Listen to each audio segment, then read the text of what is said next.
Dublado pelo canal Só Pregações Dubladas. Traduzido pelo canal O Espírito e a Noiva Dizem Vem. Qual é a sua visão? Sermão pregado por Leonard Ravenhill aos 87 anos em seu último culto na Calvary Commission, em 14 de setembro de 1994.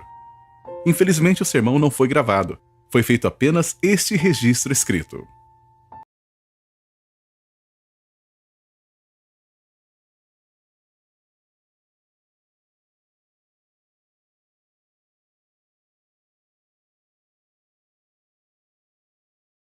Não dando nós escândalo em coisa alguma, para que o nosso ministério não seja censurado. Antes, como ministros de Deus, tornando-nos recomendáveis em tudo, na muita paciência, nas aflições, nas necessidades, nas angústias, nos açoites, nas prisões, nos tumultos, nos trabalhos, nas vigílias, nos jejuns. Na pureza, na ciência, na longanimidade, na benignidade, no Espírito Santo, no amor não fingido. Na palavra da verdade, no poder de Deus, pelas armas da justiça, à direita e à esquerda. Por honra e por desonra, por infâmia e por boa fama, como enganadores e sendo verdadeiros. Esta palavra pode não parecer muito relevante para nós, mas eu não deixo um dia passar sem orar por meu irmão oprimido na Bósnia.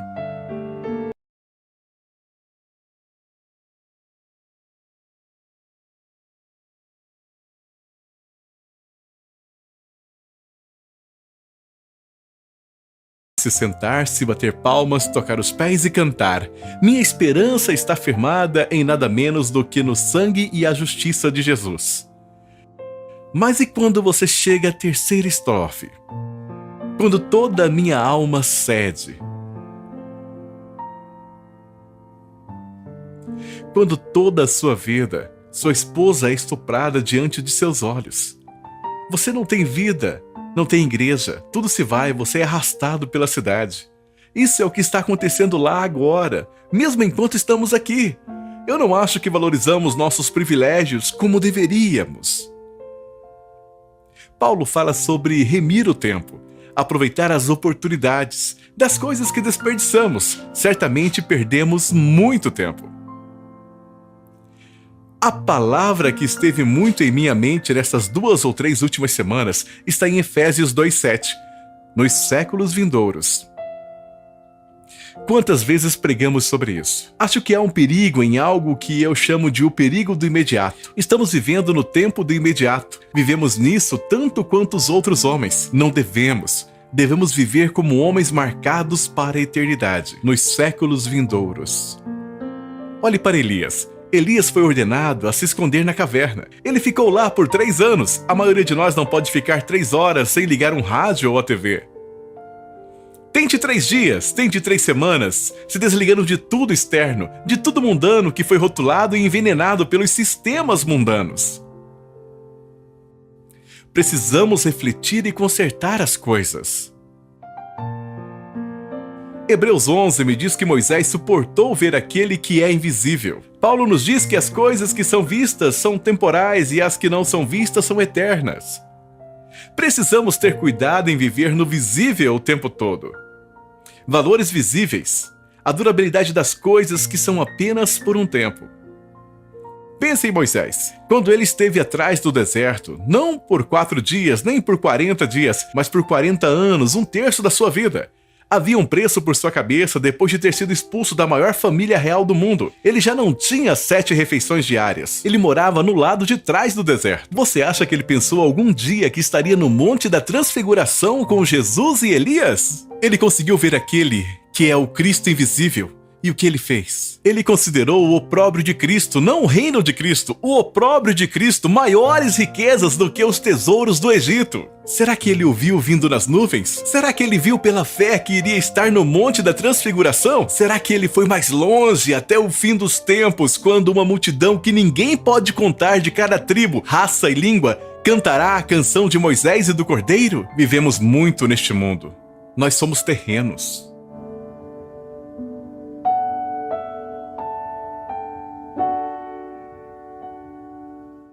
Quantos de nós conhecemos alguém que está consciente da eternidade? O que a América precisa é alguém que passará por todas as igrejas do país e pregará por uma semana sobre a eternidade, que pregará um dia sobre o tribunal de Cristo, um dia sobre o julgamento dos crentes e um dia sobre as bodas do Cordeiro. Mais uma vez, eu já lhes disse antes, eu não quero só ir para o céu, quero ir para as bodas do Cordeiro. Eu não quero apenas ir para as bodas, eu quero fazer parte da noiva. As últimas palavras de Jesus não foram ide por todo mundo e pregai o evangelho. Isso foi para os 11 discípulos. As últimas palavras de Jesus estão em Apocalipse. Arrepende-te, arrepende-te, arrepende-te. Para o que Jesus está vindo? Uma noiva. A palavra de Deus diz que ele está vindo para uma noiva sem mancha, sem ruga ou qualquer coisa semelhante. Você acha que a igreja está assim hoje? O que Jesus diz sobre a igreja? Que ela está pobre, miserável, nua, cega e deplorável. Um tempo atrás eu fui a um casamento da filha de um milionário. Quando a noiva desceu o corredor, foi como se uma voz me dissesse: olhe. Eu olhei para ela, ela estava muito bem vestida, muito educada, muito brilhante. Enquanto eu olhava para ela, descendo o corredor, eu pensei, Jesus está vindo para uma noiva que é pobre e miserável. Se eu fosse um artista, eu iria pintar a noiva em uma muleta, uma perna quase seca, vestindo trapos, o resto das roupas desalinhado como uma mulher nas ruas. Pobre, miserável, nua, cega e deplorável. Então algo tem que acontecer à igreja antes que o Senhor Jesus volte. Uma coisa já devia estar decidida em nossos corações, e é viver com crueldade para com nossas vidas e humilhação de nossas vidas neste presente mundo mau. E quanto a Elias, ele entra em uma caverna por 3 anos. 3 anos é um tempo bem longo, não é? Pois ele fez isso. Diz em 1 Reis 17, esconde-te. Diz em 1 Reis 18, vai mostrar-te. Em 1 minuto ele se encontrou diante de um rei. Logo depois ele ousa ficar diante dos israelitas. Um homem que tem intimidade com Deus nunca é intimidado pelo homem. O medo do homem vai embora completamente. Eu certamente acredito com todo o meu coração que não somos conscientes da eternidade. Vivemos para o cotidiano, devemos viver com os valores da eternidade em vista. Essas pessoas estavam animadas, e nós? Trabalhamos para Cristo, trabalhamos com Cristo e um dia vamos vê-lo. Como um escritor de hinos disse, face a face com Cristo, meu Salvador, face a face o que será, quando com o arrebatamento eu o contemplar. Quem ficaria encantado agora de ir e ficar diante do Rei? Você terá que responder por todas as suas pregações. Muitas vezes pegamos um texto e o afogamos em palavras. Eu acordei esta madrugada por volta das 3 pensando nisso. Preguei por mais de 70 anos. Pegue 120 palavras, multiplique por 60 minutos, depois por 1 ano, depois por 70 anos, e eu terei que prestar contas a Deus por todas essas palavras. Quanto mais eu leio a palavra de Deus, mais ela penetra meu coração. Isso me faz parar e pensar e meditar. Eu medito agora mais na eternidade do que jamais meditei em toda a minha vida. Nosso povo não está consciente da eternidade. Você acha que uma pessoa que está pronta para a eternidade perderia uma reunião de oração? Eu não conheço qualquer outro lugar na terra onde há mais liberdade do que em uma reunião de oração, onde Deus unge aqueles que oram e você, por assim dizer, quase esfrega os ombros em Deus. Digo mais uma vez, quando Acabe estava suspirando pelo pescoço de Elias e Jezabel estava cavando um buraco para os seus pés, você acha que ele pensou por um momento que ele estaria no Monte da Transfiguração com Moisés e Jesus? Aparentemente, Moisés podia ver através do espaço no tempo. Ele podia ver e ele suportou. Ele escolheu sofrer.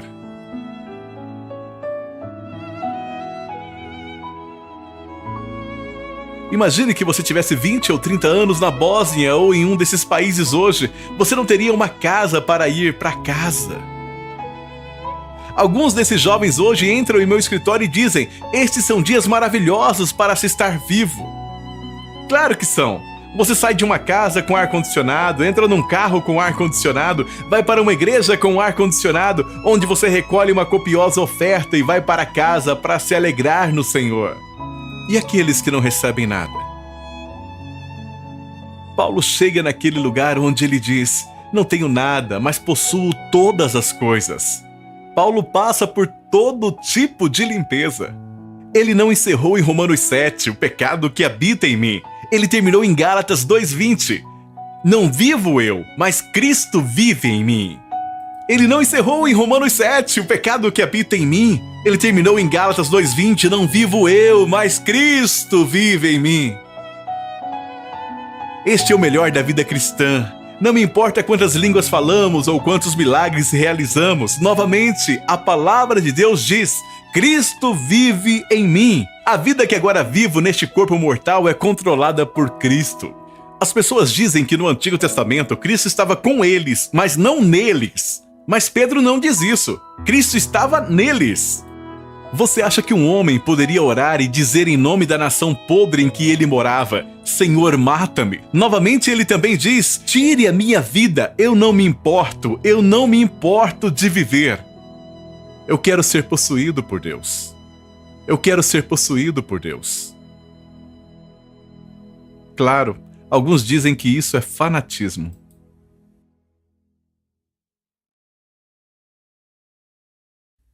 As pessoas ficam cansadas de ouvir sobre todos os problemas da Bósnia, mas elas não podem esperar para ouvir o que está acontecendo com a greve do beisebol. E eu estou falando sobre homens no ministério, me refiro a pregadores. Eles saem correndo da igreja para casa domingo de manhã e vão assistir beisebol ou futebol. Então eles estão tentando servir a dois senhores. Ninguém pode fazer isso. Você só pode servir a um Senhor.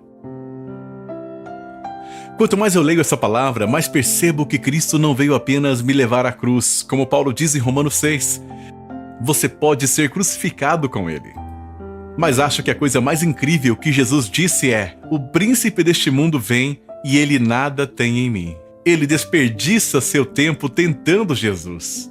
Ele passou por 40 dias de tentações e provações implacáveis. Depois disso, ele foi removido da sinagoga e depois disso, ele está sendo apagado o tempo todo.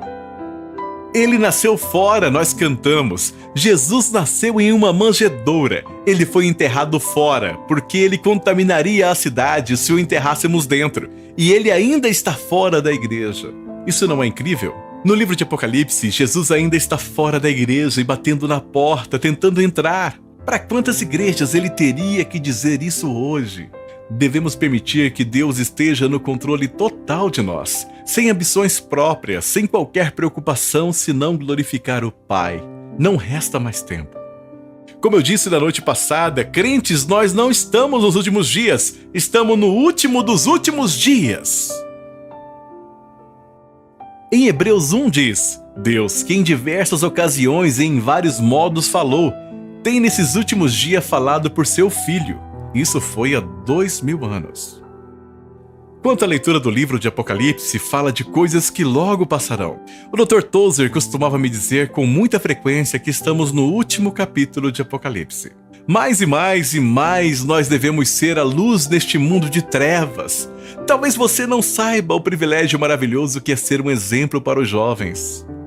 Mostre a eles que você não está preso ao dinheiro, você não está preso às posições, você não está preso tentando ser o melhor pregador da sua denominação. Viva perto de Deus dia a dia. O Espírito dá testemunho. John Wesley pregou isso mais do que qualquer outra pessoa.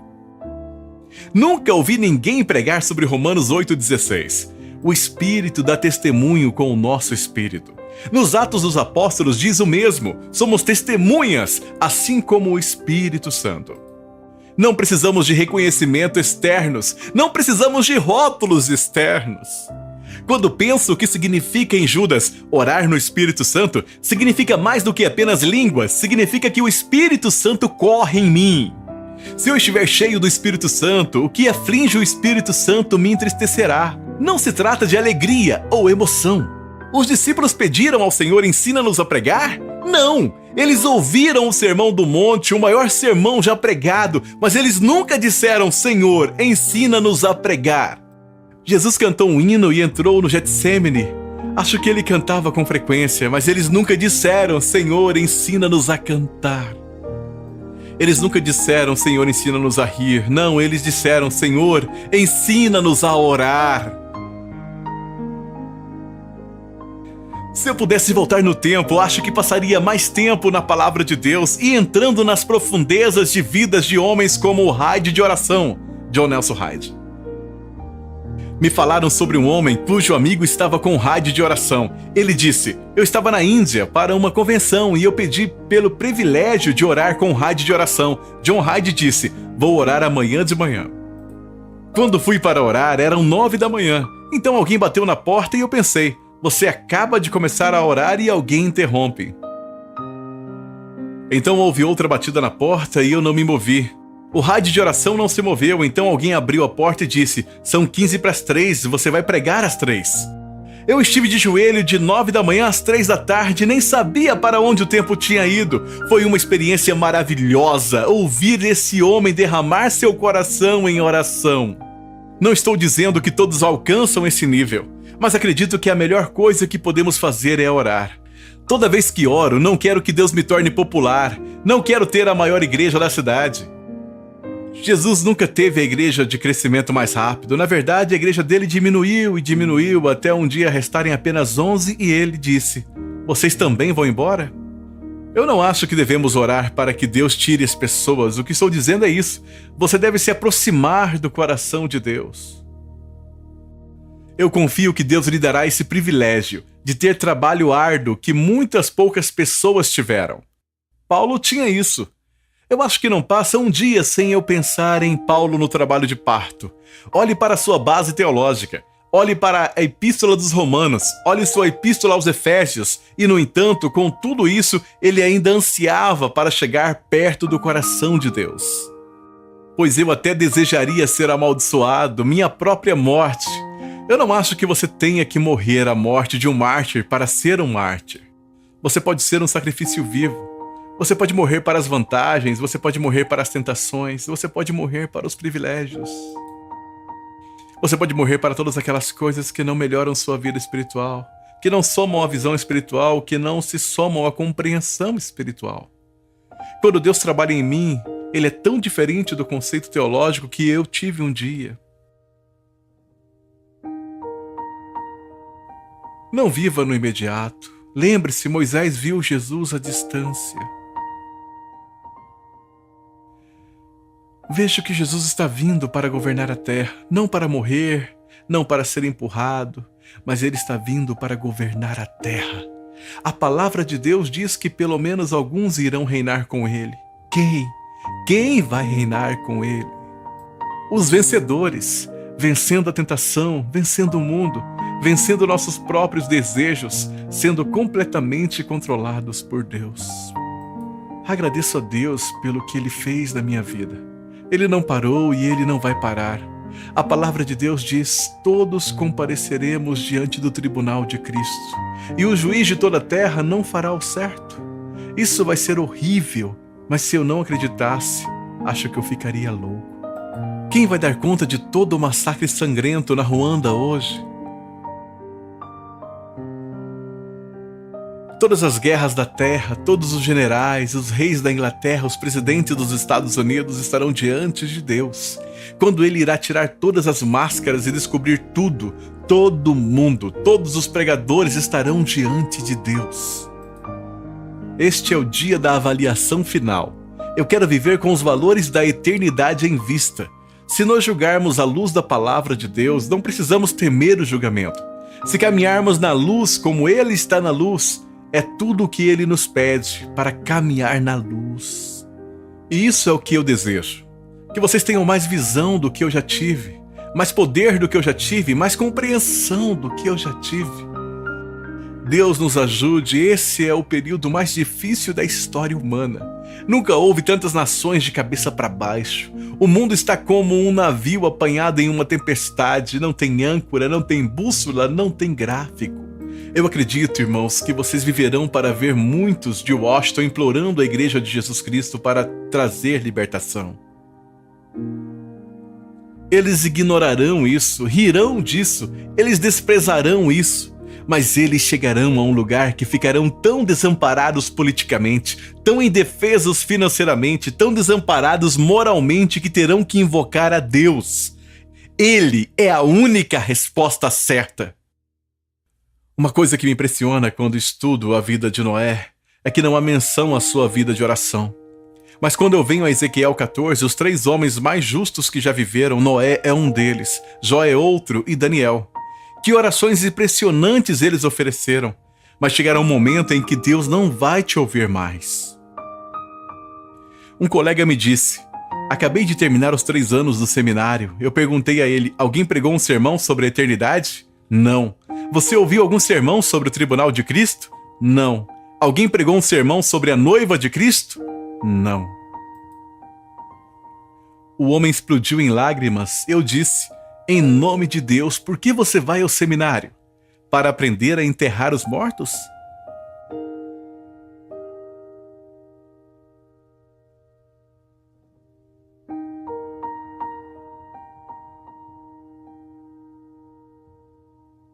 Há uma eternidade na nossa frente.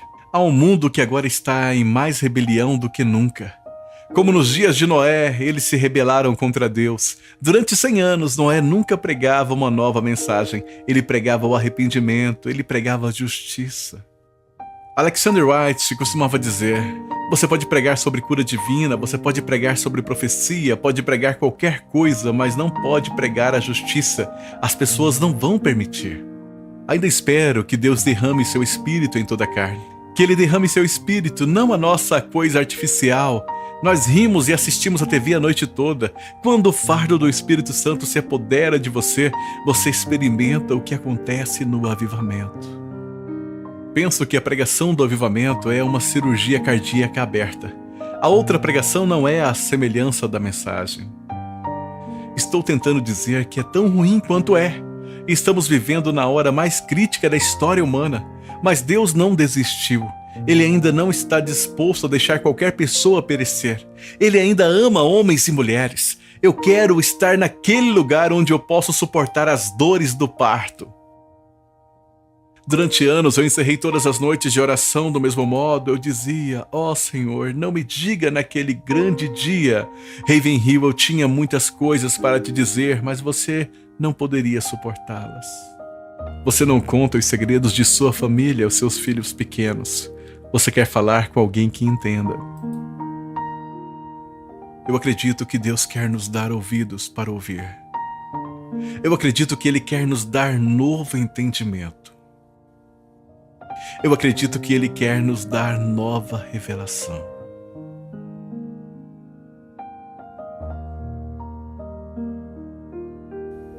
Leonard Ravenhill. Louvado seja o nome do Senhor. Qual é a sua visão?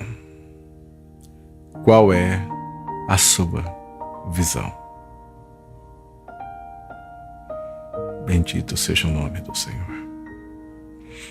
Obrigado. Obrigado.